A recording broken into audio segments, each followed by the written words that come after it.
Barkada o pamilya?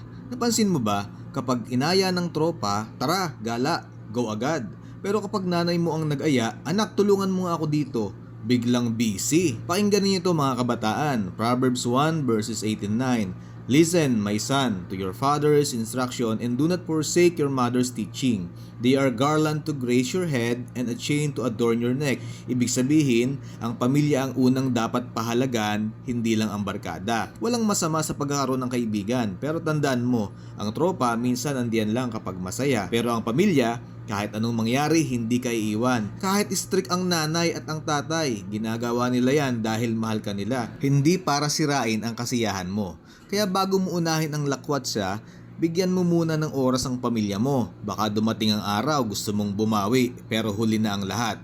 Pamilya muna, bago gala.